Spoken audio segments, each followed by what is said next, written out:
epicenter of your media consumption. I am Kyle Mully, and this is let him introduce himself. My name's Chris.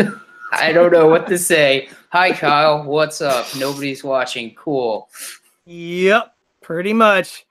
So it's a light week in gaming. So what are we doing here, Kyle? Like, we're pretty talking much about the news, the topic, and then what we're doing, pretty much. All right. So with all the news we have we'll start off with Aquaman making $1 billion. It's crazy. It's the first DC movie since Batman, Dark Knight, and Dark Knight Rises both made $1 billion each, right? Yep. And they haven't been able to reach that milestone. And of all the heroes that made it, Waterman, who would have guessed it? And you know, I really like that movie, even though I think it's really unfair that a man like Jason Momoa is allowed to be that handsome. But that's a me problem. What do you think of Aquaman, Kyle? I already saw it twice, and I find it hilarious that we have Mary Poppins as a freaking Leviathan, and she's the reason that that destroyed the Mary Poppins Return movie and why it flopped. Because everyone found out, oh, she's playing Leviathan. I'm gonna go see that movie. That sounds a lot more awesome. Plus, if you really think about it, Mary Poppins Returns flop. Oh, it flopped big time. Really? Yeah, even though it came out before Aquaman. But it's funny if you think about it, and I was doing kind of research into it. It came out when Star Wars should have came out in December, but since there was no Star Wars movie, Aquaman filled that action movie void. Yeah. So, yeah, that's kind of the plan James Cameron does with his movies, because both Avatar and I think even Titanic coasted with that end of the year into the, January, getting all that money because, movie studios don't want to release movies in January because it's FU, it's January. Oh, yeah. I don't know if we're allowed to curse. True. Speaking of FU January, I'm just throwing this in just really quick. You know what the first movie flop of the year is? What's that? Let's see. Replicas. Replicas? Yeah. What was his name? I didn't even hear of that John Wick movie. guy. Which one? There's two. The guy who plays John Wick. Keanu Reeves? Yeah, he was in the movie. Okay. Yeah, that movie. I thought you meant the director. Yeah, no. Yeah, the guy who plays John Wick himself, Keanu Reeves. I couldn't get it off the top of my head. Okay. Yeah, that movie literally flopped, and it had him in it. And hilariously, a lot of people are like, yeah, Nicolas Cage would have been better because he would have just gone with the whole cloning his own family mad scientist thing. Yeah. So anyway, we'll continue with the news. Yep. Spider-Man Far From Home, which I kind of hate that title, but that's the title. Yeah, just had a trailer this week. Home. Yep. Oh, yeah, I saw it. It's pretty cool. I mean, I guess it confirmed Iron Man's dead. Right? I don't know. I mean, like, where's Iron Man? People forget that Pepper was the one that signed the checks. He even said, you'll be the one signing the checks from now on. But interesting. Mysterio, which looked great. He had the big fishbowl helmet. I was like, all right. In the words of a YouTube video, are we going to put that fish helmet in there? Oh, yeah, we're going to make it look awesome. And they did. And they did. Pretty much. Hydro Man? Or is that like an illusion from Mysterio? A lot of people are confirming it's an illusion for Mysterio. Really? Because I was like, is Hydro Man in this? Like, well, Hydro Man and Sandman together, they make Mudman. Yeah. Seriously. What do you think of the new Spider-Man suit? Who? Oh yeah, the black suit. Well, there's two. He has a new regular suit. It has like a white spider on the back. Yep. Going for that PlayStation 4 Spider-Man look, I guess. Yeah, and they mixed up how can I say it? Superior Spider-Man and that together. Like, if you look at Superior Spider-Man, they got rid of the blue and put black in. I guess. I mean, I couldn't really tell. It was kind of like, I thought it was like kind of like a dark gray, but maybe it is black. Yeah, we'll have to look at that thing again. Oh, and Aunt May's in a relationship with Happy Hogan. I don't think they are. I think Happy Hogan wants to be in a relationship with Aunt May, but that's not really happening. He keeps talking about how lonely he is, and people get together and trying to, like, we're dating. That's what it kind of felt like to me. Yeah, well, I don't think that's really like a thing, at least yet. Maybe it'll happen later in the movie or something. But you know what's actually really funny about that trailer, though? I actually was laughing because you know how Nick Fury drank Ned like a bear? yeah. He was wearing a bear shirt saying danger, which kind of makes it even cool. funnier. I think that's even funnier. Well, the good thing is now we knew what Avenger they were talking about when they were saying, "Oh, don't worry, we're gonna have an Avenger character in Spider-Man: Far From Home." With I guess it's Nick Fury. He lived. Yeah. Or is the movie just before Infinity War? And he's getting home from Europe when he's on the bus on the bridge. You know what's funny though? How many people confirmed? It's like, but Kevin Feige wouldn't lie to us. He always was honest. Remember how they lied about the dates twice? Well, they had to move at the first one, but then they just announced it in the trailer or the teaser. Kyle, it wouldn't be the first time. Do not question our Lord and Savior. Okay? Yeah. He knows what he's doing, all right? I'm not judging him. I'm just saying it would be the first time he lied. All right. Just saying it like that. I'm not judging his questionabilities of because this movie was made like how many years? 2 or 3. What do you mean? I'm trying to remember how many movies, like how long between Spider-Man Homecoming to Spider-Man Far From Home? I don't really know. Like what actually, it'd be 3 years. The Marvel timeline, though, like in canon, is weird if you look at the breakdown. Oh, don't they get say me like started. Avengers happened like 8 years ago, which is like what? Like, oh no, sense. Iron Man came out in 2018, but you mean 2008? Yeah, no, 2008, but it takes place in 2010. Right. But then they did that just because it takes place 6 months after Iron Man 1 for Iron Man 2. Right. Which I was like, okay, I'll let that one slide.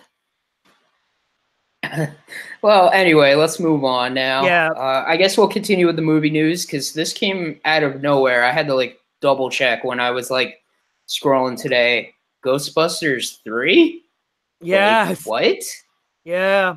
They're gonna have to explain. Carl, what do you think of the Ghostbusters franchise? Is this something you like? First one's amazing. It's funny. It did not try to like be funny. Second one is all right. I mean, they're trying to capture lightning in a bottle. Don't get me started on the third. Don't get me started on the third one. They try to advertise as a reboot. A movie that you hate, but you haven't even seen. Yeah.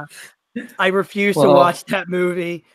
And if I remember, you told me about it, and I'm like, glad I'm not watching it. Even Movie Anywhere gave it to me for free, and I'm like, I still ain't watching this.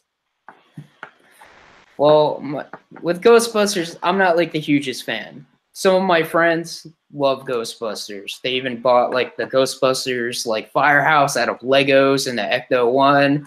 They're like that dedicated. Yeah. But for me, I'm like, I like that first movie. The second movie is, I already saw the first movie. Why do I need to watch it again? Yeah. And then the new Ghostbusters 2016 is kind of like, this is like the worst type of comedy for me. Yeah. Hilariously. I'm interested in this one though, because the director is Jason Reitman, who is Ivan Reitman's son, who Ivan Reitman directed the first Ghostbusters movie. It's catching my interest now. Yeah, they said it takes place in the original continuity.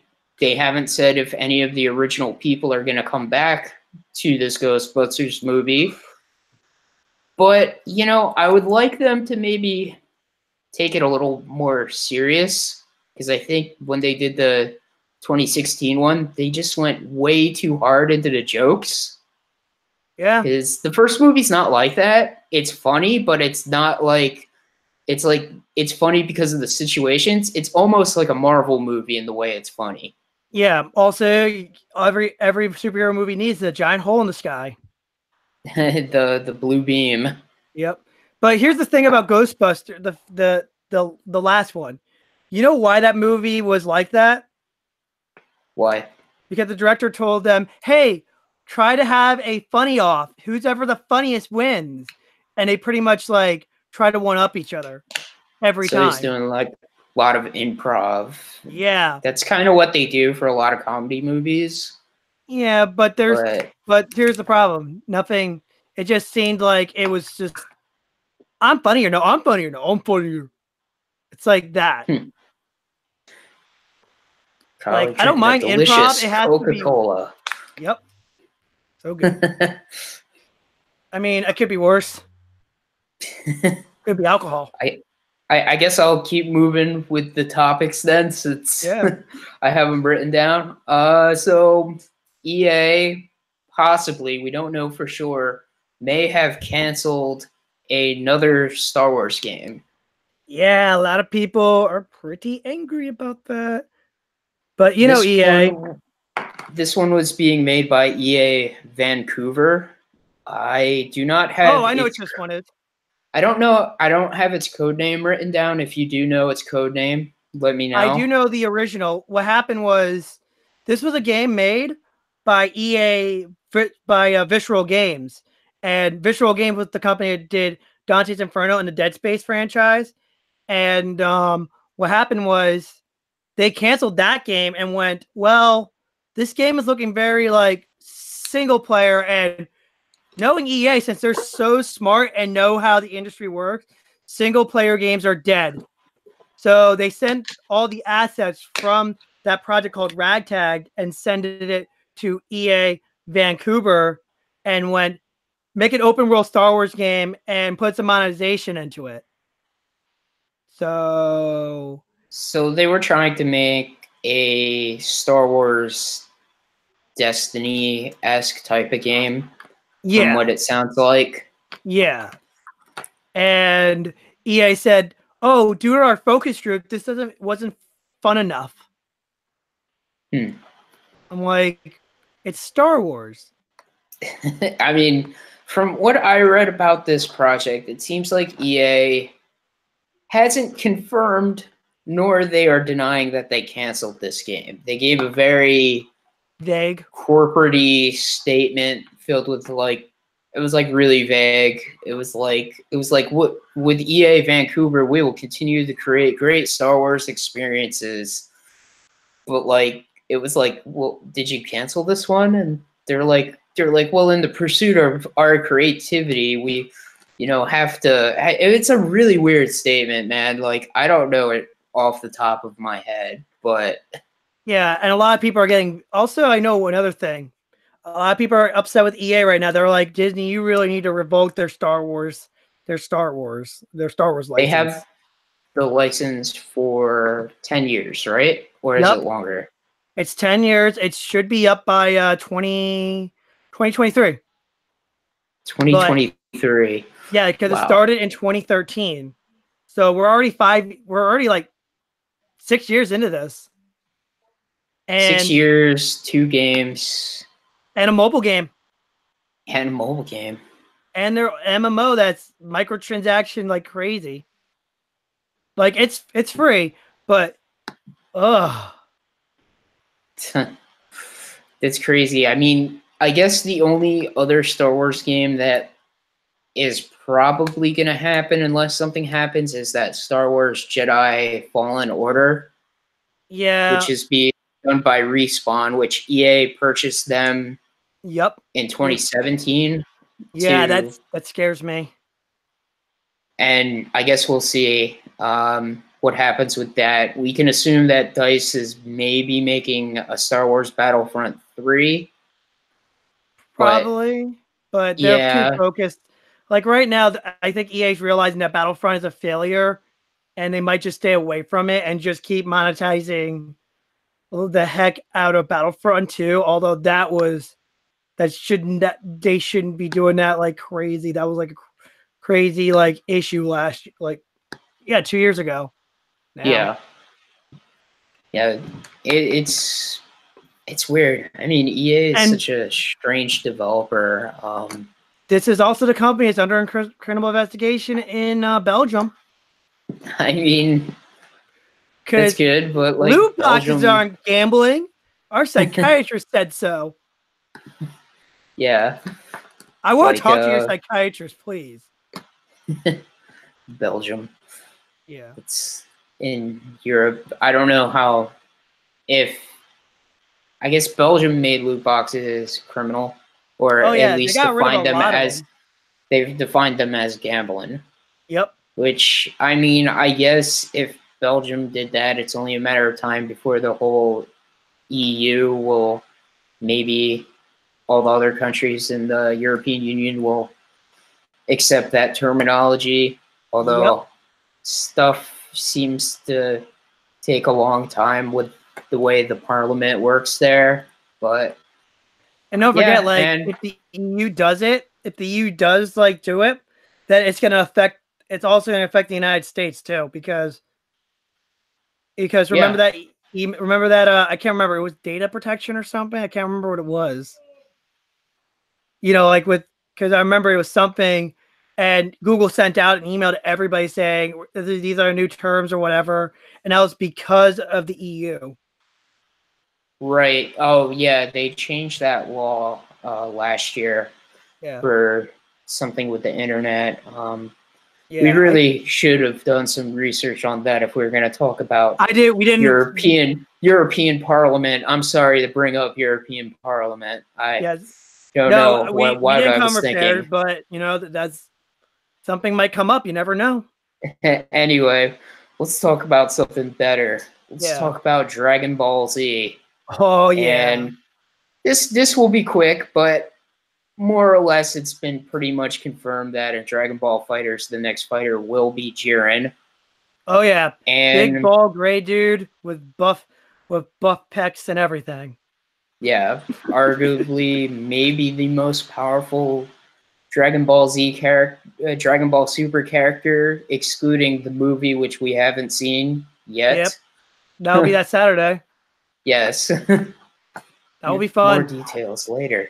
Yeah. Find Unless out it next week snows. on the next Yeah. episode of Mediaverse. Nice. And you were telling me about this Project Z Yep. that is an action RPG that I can only assume is like the legacy of Goku for the GBA. It's gonna have 16-bit graphics. It's Yep. gonna be awesome. That's probably not at all what it's gonna be. It's gonna probably be like Xenoverse. Oh yeah. Oh, and don't forget, we're also getting the Dragon Ball. We're also getting Dragon Ball World Mission. Super Dragon Ball Heroes. Yeah, Super Dragon Ball Heroes World Mission.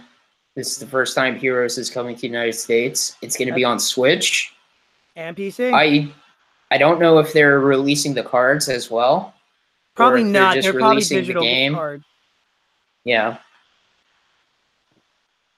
Probably digital. But yeah, Heroes is cool for those anime movies. Like, yeah, they're pretty cool. They're really 2-3 minute little vignettes. Then they have the series in Japan, which where else will you get to see Golden Cooler? Yeah, Golden Cooler, Super Saiyan 4 Vegito. Yep. Super Saiyan 3 Trunks, like Super everything Saiyan 4 you can think Goku versus Super Saiyan Blue Goku. Yeah. It's like a fantasy come true. Yeah, totally. I can just imagine they just took like everyone's fanfic and been like, we can make that work. All right. And one other news topic here that you wanted to talk about, Activision is up to some no good. Why don't you enlighten us? Well, Activision is the sin of greed of the gaming realm. So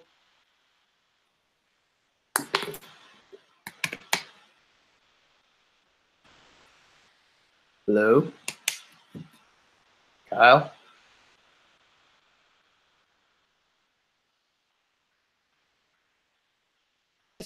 you can go and play your games. Hopefully this didn't happen on the stream, but you just like completely cut out for I me. just realized that too. Same here. You like pause like, yeah. What I said was we put a triangle up saying, "Oh, this person doesn't have a season pass." If you want to blame somebody, blame that person. It's Right. almost as scummy as that thing they patent for, which was if I remember correctly, they had a patent for, oh, so this guy has like all these guns and everything. You want them? You could buy it right now. Like you just press a button, let your credit card go through, and be like, you got the same setup as that guy. Mid game. Yeah. They also had some other thing where they would pair players where the players you would be paired with would have more stuff they purchased to make you want to buy more stuff. Oh yeah. Yeah, But Chris, don't forget, this is also the same company that wants to sell you a dot. right. What game was that they wanted to sell the dot to? Call of Duty? Yep. Wow. Yep. This is a company that goes, well, $500 million. Oh, we didn't do that great. $5 million. Oh, but we didn't do that great, guys. It's well, we're gonna have to put microtransactions in, and we're not gonna put loot box, but we're gonna be as egregious as possible because we don't. In the words of Jim Sterling, they don't want some of the money. They want all the money. Yeah. Well, I guess that leads us to the main topic. Yep. Which will lead with Activision. Yes. Bungie leaves Activision. Yeah, that's so you want to get into it? All I gotta say is let me just tell you what the description of what Bungie did. Okay. Get a bottle of wine and go, woo! Everybody's happy right now. That's gonna be interesting. It's gonna be interesting. I can't wait to see how they're gonna do everything because I played Destiny 2, and it's a good game. It's a good game for shooter fans and everything, but there was not really much content because everything was behind a paywall. Yeah, I mean, I don't know too much about Destiny, but I know in June, Bungie got $100 million from a company called NetEase. Yep. And at the time, they said, like, this money's going to help us develop other games, but we're still going to work on Destiny with Activision. But then, like this week, they split from Activision. Apparently, their partnership wasn't going well for a while. Like a lot of things they wanted to originally do, they pretty much, it sounds like, weren't allowed to do them because of the terms of their agreement with Activision. I think like the main thing was they had to meet pretty strict deadlines in order to keep up like this content that they told Activision that they would give them. I mean, they were supposed to do 4 games, and each one of those games was supposed to have expansions, which, that's a ton of work. Yep. But you probably know a little bit more about that end than I do when it comes to that. Yeah, like if I remember correctly, I remember the behind the scene development where Activision just told them like what you just said, like they were strict on a deadline, but they hit a snag actually, and they told them, well, you got to restart again, and half the stuff was like, how can I remember it? If I remember correctly, some of the story was hidden online. So if you got a glimmer, you would have to go onto your cell phone or onto your laptop or internet provider. Why do you say provider? Any computer you can get your hands on, right? And then look up the stuff and be like, oh, that's why is that. So they had to hit all that content in glimmers just because they wanted to make it as like more gameplay as they want it to be. And that was the same thing happened again with Destiny 2, except the storyteller was so much better actually. And and they wanted to make this game that was open, but yet, you know, it was open, and now like it was, you know, plus when the Forsaken pack came out, like when the Forsaken pack came out, if I remember correctly, one of the things that I heard what I looked into was when he looked into an investor meeting, they were like, well, we made this much money off of Forsaken, but didn't bring back most of the player base. So we're going to put more microtransactions into this game. Yeah, and that was mainly an Activision call for. Yeah, and then Bungie actually told them, Activision actually told them, no, we like the game we like it is, no more. So I actually found that out a little bit later. So I was like, okay, they put their foot down. So Bungie said that they continue to own Destiny. However, you know, that doesn't necessarily mean that they're going to continue to support Destiny 2. They probably will. They're probably working on Destiny 3 right now because they said that was in development. Or something completely different. I mean, I'd be fine with something different. Like, I mean, you don't know, but they did say, here's the interesting part. They say they're going to self-publish. Yeah. Now, we've heard a lot of companies over the years say they're going to self-publish, and kind of the biggest example of a company self-publishing and succeeding is probably Ninja Theory. They made their indie AAA game. Oh, with, Hellbound, I think that game was called. Right, it had the girl in it. Yep. But here's the weird thing about self-publishing, that it never seems to stick with these companies, even with Bungie. Bungie was owned by Microsoft. And in 2007, they negotiated with Microsoft to become independent. But then it almost seemed like immediately they made a deal with Activision because, you know, they had to get that money to make the type of games they want. Yeah. I mean, same thing with Insomniac. They negotiated with Sony to become independent, but then they also, you know, almost immediately started making a game with EA. Yep. So I remember that. Yeah. So, I mean, and then they made a game with Microsoft, which looks really cool, but you know, not too many people played. Yeah, I think Microsoft wasn't promoting that one that much. Yeah, that was Sunset Overdrive. Yep. But the thing is, you know, you'll hear a lot of these people like talk about like, oh, these companies should self-publish, and that works for these independent developers that are making, you know, these great games. Don't get me wrong. Yeah. But they're great games that look like Super Nintendo games for the most part. Yeah, the indie developers. And we haven't really seen an indie developer make, besides for Ninja Theory, make like actually like, you know, a crazy, you know, modern game. I mean, I guess you could argue Yooka-Laylee is sort of modern. Yeah. I mean, I think that game looks really good. Yeah. Like, I don't mind that style. Like, but it seems like the demands for these high definition games just can't be sustainable for independent development. Yeah. But do you think Bungie will actually stay an independent publisher and actually self-publish a game, or do you think they will publish a game with another company besides for NetEase, who has given them a large amount of money to make something? But NetEase mainly operates in China.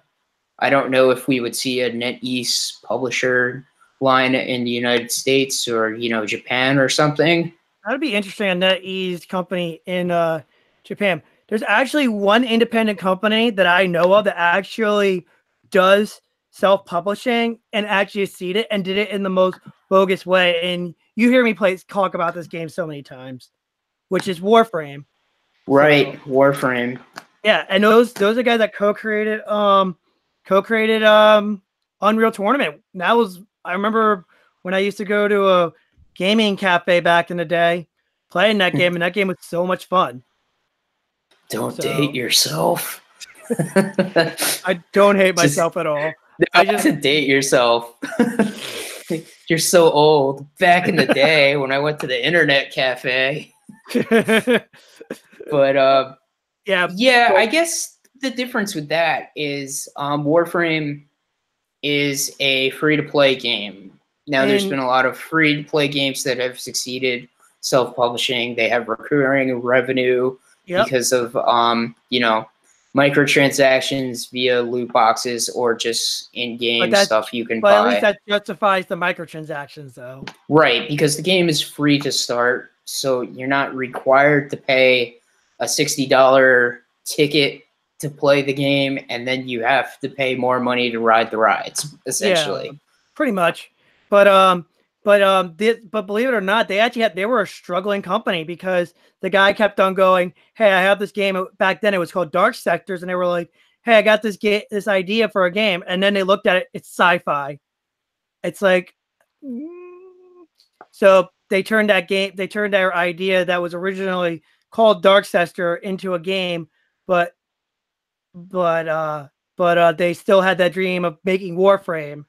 And hilariously, they even went to the publishers of free-to-play companies, and they said, "This game looks too good to be a free-to-play game. It will not sell. You will not make any money on this." I'm not even kidding. I watched an entire documentary about it. Well, I mean, now technology's better. I mean, from what I know about Warframe, you can play it on your PlayStation 4. You can play it on your Xbox One. You can even play it on the Switch. I'm sure you can play it on a relatively inexpensive laptop. I'm sure, probably like a modern one you get at Best Buy. Probably play it on that. So these things are more accessible. Yeah, but the main thing is we've never really seen too many single player games do this with these type of graphics. Yeah.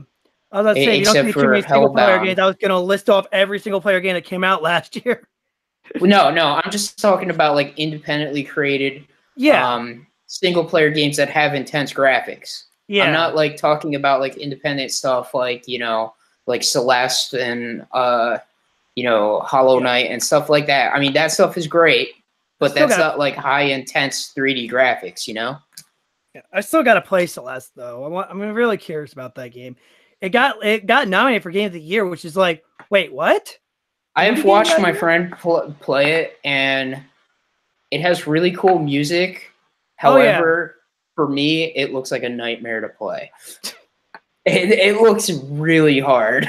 You have to make these crazy jumps and stuff, and my friend kept dying on this one part. Yeah, it's exactly like that. It's one of those platforms where your character is really small. And you have to go through different screens to get to the next screen. Yeah. I mean, people love those games. Those are not really for me, but great music though. Yeah, the indie game right now. The indie game that I would probably say that looks similar to Celeste, I think you would be Blossom's Tale. I haven't seen Blossom's Tale. I have tried Hollow Knight. Hollow Knight was a lot more dreary than I thought it would be. I don't know why. I thought it would be a little more action-y. I mean, I completely didn't know anything about it, though. I just was like, okay, this guy with this, helmet with horns and his little mask and his sword looks cool. But, it's kind of a dreary game, but, it definitely looks good, and it's kind of cool. Yeah. I don't know if I will play more of it, but I can see why people like it.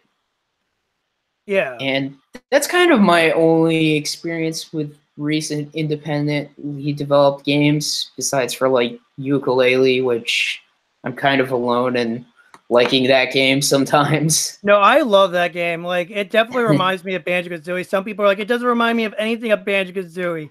It's such a downer. I'm like, really? Can we talk? It's the worst game I've ever played. And then I go, have you played Mighty Number 9? They go, never mind. Yeah, well, I mean, there's been instances of those big time game creators that have left bigger studios to do independent stuff, but they've always crowdsourced. Yeah. I guess I can think of like the big three, which are, the former Rare employees that made Playtonics, Yep. which I would consider that one to be a success. Yeah, You I have respect those KG. guys. Yeah, they made exactly what they said they were going to make. Yeah. A Rare style 3D platformer. Exactly. They I didn't love say that. they were going to make Banjo-Kazooie again. Yeah, they don't have the license for it. Yeah, I sometimes I feel like Ukulele's only crime is it's not Banjo and Kazooie. Yeah, but I will argue though, the first 3 worlds are really fun. The last 2 are kind of a pain in the ass. Yeah, you know how long it took me Especially to those beat Banjo-Kazooie when I bought it on Xbox 360? How long? 8 hours. Wow. Yeah, I played Banjo-Kazooie like crazy. So you're talking to a guy that actually knows what he's talking about. Right. So, like, it's not a terrible game. Then the next one, I guess. Well, this is not in order because technically this guy was first. KG Inafune. Mighty Number 9. Red Ash. If that actually happens. Hey, when's that happening? I don't know. I'm like, okay. I mean, essentially, Capcom, after a while, made a better version of Mighty Number 9 with Mega Man 11. Yeah. I mean, if you play Mega Man 11, it's like pretty much like this is what people wanted Mighty Number 9 to be. That's got to be on my list right now. Problem is, should I get it on Switch or PlayStation? Do I want 4K or do I want to take it on the go? There you go. That's the problem right now when you're a Switch. I'm sure the game runs fine on the Switch. Oh no, it probably does run very well on that system. It was fun. I mean, I'm looking forward to more of a Mega Man X game when they finally do that. Come on, Mega Man X9. We need that cliffhanger ending to be resolved. Yeah, I always feel weird when you can't dash like in regular Mega Man. I'm like, this feels so slow. Yeah. Yeah, I'm like, this feels so slow. Why am I dying all the time? Actually another company that actually started doing spiritual assessors that I know of, the people who do Mega Man Zero, Gunvolt. Right. I don't know what that company's called, but they made Azure Striker Gunvolt. And yeah. I've beaten the first one.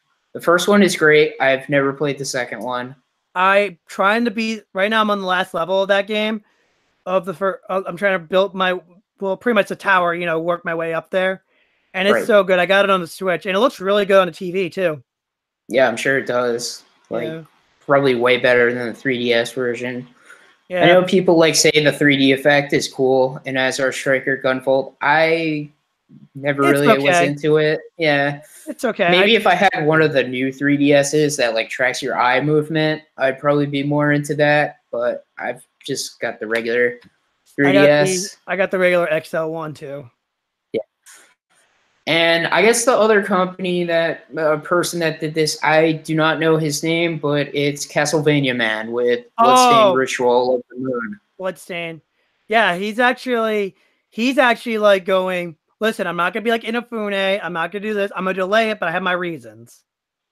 Castlevania is cool. I don't have much experience with Castlevania. I played Castlevania 4, Super Nintendo. Can't beat it. It's too hard. Have Symphony of the Night and Rondo of Blood on PSP. That's great. And that's kind of it with my experience with Castlevania. However, what is a man? This new independent line. Sorry, I had to do that. This new game looks cool. I like the art style. Yeah, it's also a game that's being run on the Unreal Engine. That engine is so versatile. It's ridiculous. I love it so much. I really do. I love that engine anyway, so much. I guess since we've gone off on a tangent. Yeah, we did. we were in a tangent, but we were talking about independence, so it still kind of counts. So we're good. Right. Okay. So I guess we'll go into the last thing. So what are you playing, Kyle? What are you playing this week? I'm playing. Or what are you playing? What are you watching? Well, I'm watching Future Man, which is actually produced by Chef Rogan, believe it or not. And what is Future Man? Is this like an animated series, or I have no It's idea what this a is? live action. It's a live action Hulu original. Oh, really? Yeah, it's the guy who plays PETA from Hunger Games is playing a game, and all of a sudden it's pretty much like a futuristic mutant infested game. And then once he finally beats the level, all of a sudden people from the future come. You are the savior of the future. Come with us, and pretty much time travels through time and space to pretty much kill the guy who pretty much made a cure for herpes Huh. because it caused a post-apocalyptic future. Okay then. Yeah, I know. It's bizarre. It's bizarre. Oh, but guess who the guy who created herpes is? Who is he? Keith Davids. Oh, okay. Yeah, and he's marvelously Shredder funny. himself.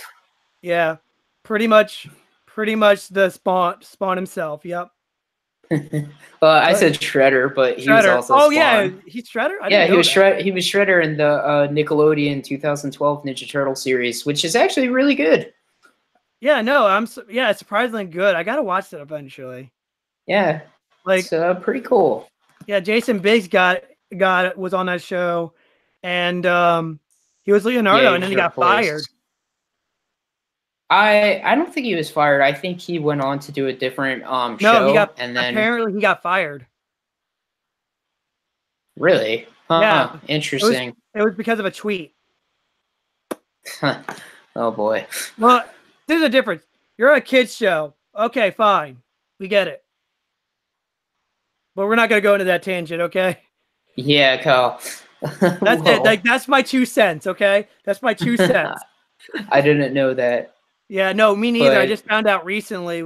Like it was like a couple years after. Like he said he couldn't say anything until a moment of time has passed. Huh, interesting. I guess it was an NDA or something. Yeah. And then cool.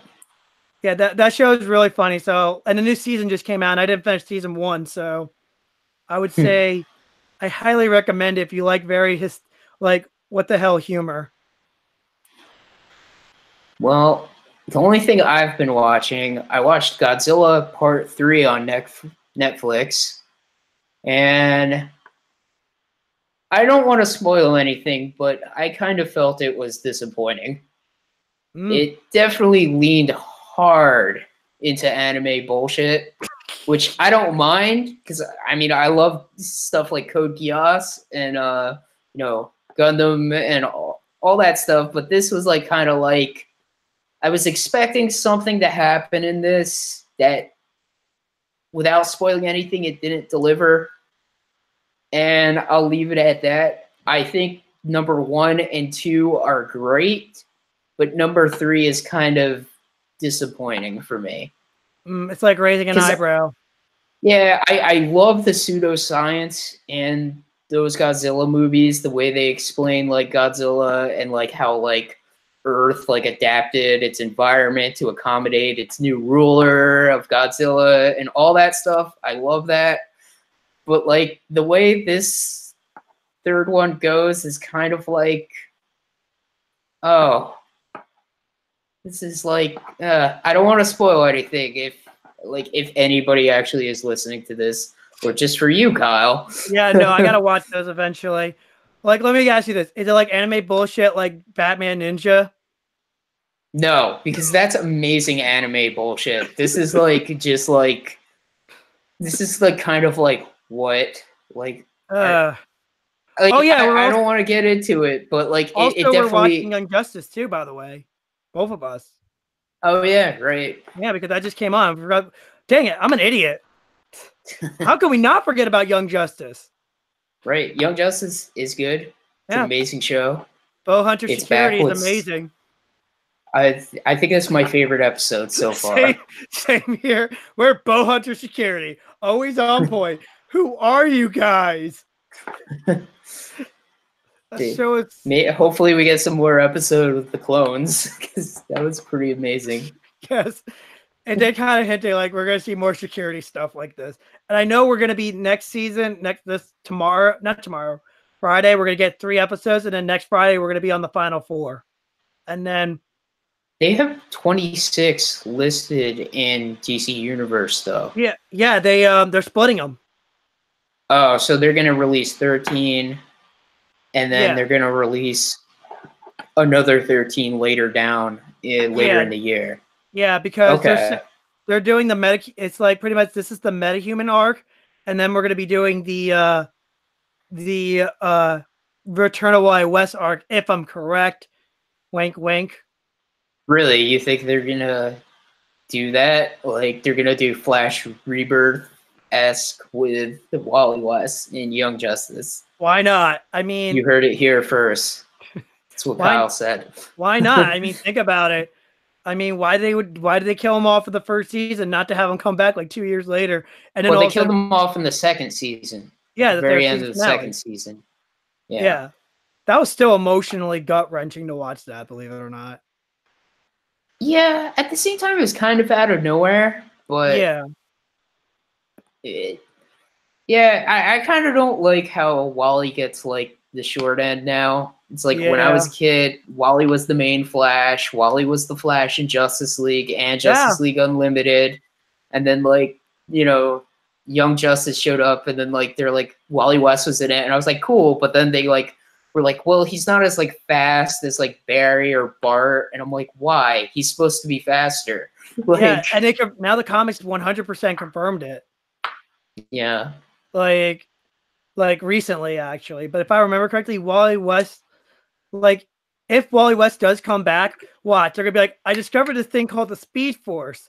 Or they'll say, we discovered the Speed Force and we found Wally in there. And then you find out they already know about the Speed Force. Yeah, but when they were talking about the Speed Force in the comics, they started adding lightning to the characters. They never did that until recently. They did the same thing with Young Justice. Like someone even mentioned, like, hey, why is it lightning not coming out of Wally? They're like, oh yeah, it's because we don't have the Speed Force yet. So they'll probably like introduce the Speed Force. And all of a sudden, Wally's like suddenly a little bit older, but also the fastest Flash alive. I'll have to pay attention to that because I think you're right. When Bart runs, he doesn't have lightning. He just has like, blur lines and stuff. Yeah, because if you remember, Wally introduces the concept of the Speed Force. Right. So you think what's going to happen is he got absorbed into the Speed Force, and then he's going to come back, and and he's going to be faster. Yeah. Well, that would be pretty cool.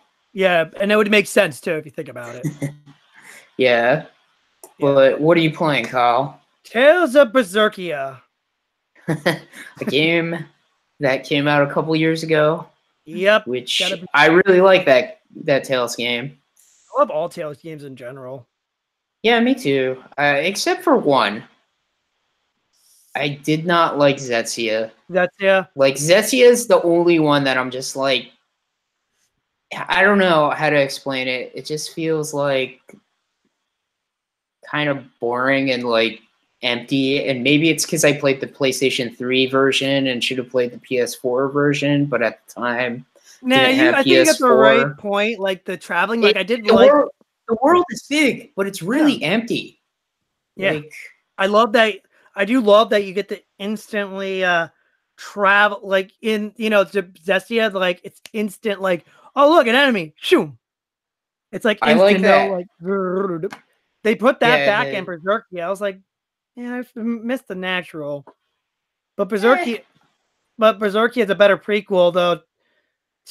And it's a prequel to Zetsia, which is interesting because it was both of those games also a prequel to Destiny 2 on PS1, aka Eternia in Japan.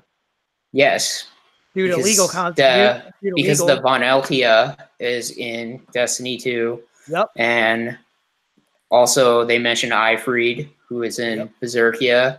I don't even know if we're saying that right. I don't know if it's Berserkia or Berseria. I'm not sure. Berserkia. We don't understand. One with Velvet. Yeah. First female Tales character ever as a main character. Well, there's Mila. Yeah, but she shares it with Jude. The other guy, with Jude though. This is like she is the centerpiece of everything. Right. So we should definitely talk more in depth about Tales games later. Maybe who knows? We might have a video about that. Maybe. Not on a If podcast. anybody's watching. Who knows? Who knows? Like, between you and me, I mean, remember, I also have the first Tales of Destiny, so I could get some footage for that. I have Fantasia. Yeah. We definitely have enough source. Although I am thinking about buying Tales of Destiny, the official Tales of Destiny, because the main character's name is Kyle. Because why not? How many main protagonists do you know that are named Kyle? Comment section. Give me a list right now. It's off the rails. So off the rails, Kyle. Yeah. That'll be my trophy piece. Well, besides for Godzilla, Soul Calibur 6, going through the Libra of Souls, trying to beat excuse me. Trying to beat the single player modes with all the characters. I think it's really fun. It might even be my favorite Soul Calibur game. Like, super cool. I like Soul Calibur 6. It's just the way that all the DLC was handled that kind of irked me. Yeah, well, it happens. I mean, it doesn't hurt. But my opinion, like, it doesn't hurt the game though. Like, the game is fun. Like, I'll definitely still pick it up. I'll just wait until a lower price. Yeah, you know? I mean, there's so much to do in the game. Like, yeah, it's crazy. I mean, you got the create character mode again, which I think was in other 3. Yeah, I mean, it feels a lot like 3. Like, because the last one I actually played was 3, and then, you know, I was looking at 6, and I was like, 6 seems pretty cool, so I got 6, and it seems like it's like, oh, this is the sequel that I wanted for Soul Calibur 3. Like, because, like, when Soul Calibur 4 came out, at the time, I'm like, what Star Wars characters? Are you kidding me? I don't want to play this. I played it. Fun, but why Star Wars characters? And then, you want to hear the defense my friends say? Why? It's in a galaxy far, far away. I'm like, don't pull that crap with me. Yeah, like, I mean, it was really weird too, because like they did the 2 version thing, like on the GameCube, PS2 and stuff, but then eventually you could get all the characters. Yeah. I think in 1 version. But then Soul Calibur 5 came out and they added Estia, and I was like, okay, this makes sense. 5 is weird because it's like the Street Fighter 3. Yeah, I was about to say Soul that. Calibur. It's like the new generation. Yep. Because like Soul Calibur takes place in like the 1600s, where like 5 is like, I guess, like the 1700s. Yeah. Which means that you could possibly have the New World in there. But it's pretty interesting because the map of Soul Calibur 6 is, you know, the old world, which is, you know, Europe, Africa, Asia, no Australia, no America. Which, you know, America was discovered by then. You know, people were going to North America, but... Yeah, plus don't forget, everyone thinks the world was flat back then, too. Yeah, yeah. So...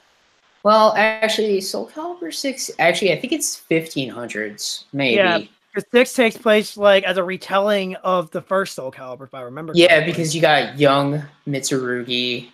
Yep. And... yeah, I mean, like, for the most part, all the characters control great. Actually, in character customization... I still hate... What's up? In character customization, I love making Mitsurugi an old man. Yeah, you can do that, because not only can you create a character, you can also customize characters, too. Yep. So, yeah, that's really fun. Sorry, I didn't mean to interrupt you. It's fine, man. I totally lost my train of thought here. Yeah, that's my fault. And I guess the other game I'm playing is Jag 2. I beat Jag 1 for the millionth time. Jag and Daxter Precursor Legacy, and I'm going right into Jag 2. So looking forward to looking forward to replaying that game again. I love that series of games. They're great. So yeah. But anyway, so I guess we end the show, Kyle. Yep. Well, this I guess this live stream will self-destruct in 5 seconds. If anybody watched, thank you. We hope to get better at podcasting eventually, but We're not making any promises. As you can see, Kyle is sitting on the floor. He's probably not even wearing pants. You know, it's funny, actually. I was going to do an introduction where I said, this is the only podcast where I don't wear pants. Nice. I was thinking about that. I was thinking about Kevin Smithing that intro. Maybe I should do that from now on. Maybe. He's one of the inspirations. We will be trying to do this every week until eventually Kyle goes crazy with power, or I just simply give up. Yeah. Or something. I mean, we'll probably reach 10. That's probably the goal. We'll see how it goes, but hopefully we get better. And thank you for watching if you did. Yep. And maybe later we'll put this on SoundCloud. Who knows? So you can listen to it. So you don't have to see our faces. Right. All right. And the stream. Yeah.